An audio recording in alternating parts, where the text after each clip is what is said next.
From the legendary USS Enterprise to the tough little USS Defiant, Star Trek has had a number of hero ships.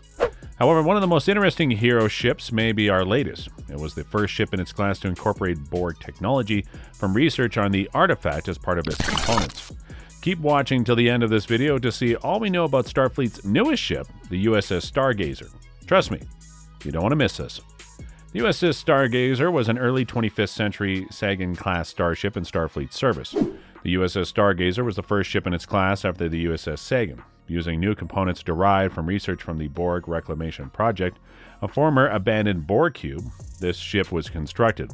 As the artifact itself is located in Romulan space, the Romulan Free State oversaw the independent organization, which had agreements with the United Federation of Planets for Federation researchers to assist the project.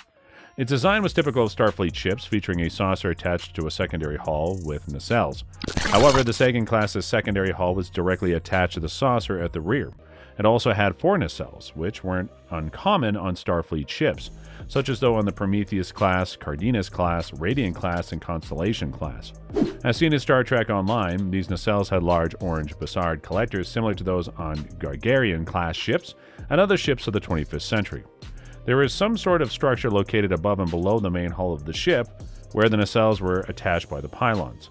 Seemed like an engineering bay. The ship not only had 3 separate shuttle bays at the back of the ship, but also cargo loading and staging areas on its top hull, before the nacelle pylon structure and behind the bridge section of the saucer. Depending on the missions the Stargazer was deployed on, Bay 4 was equipped to handle large cargoes or shuttles. The interior connects the bay to the ship's main hangar. The ship's warp field governor system helps it create a stable warp field when it goes to war.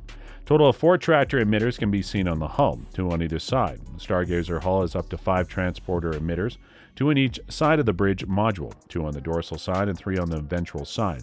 Sensor arrays and stripes along the ship's hull would be enhanced by this.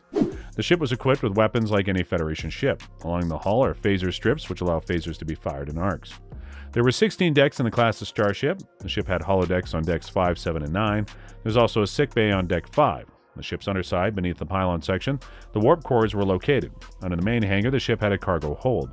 Compared to most Federation ships from the 24th century, USS Stargazer corridors are very clean. There have been some corridors equipped with weapon racks, as seen as in Sovereign-class starships at the time. There are several terminal screens on the walls, giving visuals of the interior of the ship. The turbolift of the SAGAN class is very spacious. They have handlebars lining the walls of the lift, similar to the ships of the TOS era. Near the door is a control panel equipped with a retinal scanner. Typical of Federation starships, the SAGAN class has a sleek bridge with the iconic central command chair. Helmsmen and navigation officers each have their own 4 control consoles. These 4 consoles have the holographic foot controls on the floor.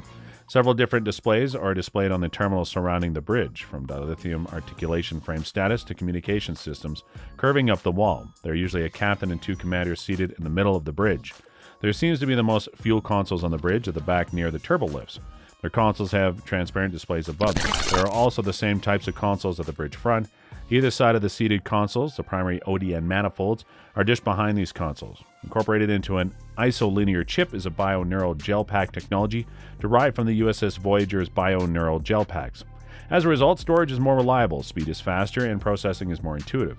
These ODM manifolds features the DAYSTROM M47 QUADROTRONIC processing unit, which works a lot better than the M5 Multitronic processing unit from the original series. An HRG was used to create the view screen from the bridge, which projected 3D views of space, data, and information onto the viewer. A blast shield can cover the opening, transforming it into a transparent window. This bridge is therefore both a window and a view screen. It had a centrally located door which allowed direct access to the viewing lounge from the bridge's rear. For privacy, this door appears to have frosted windows. And that's all. Thanks for watching. See you in the next video.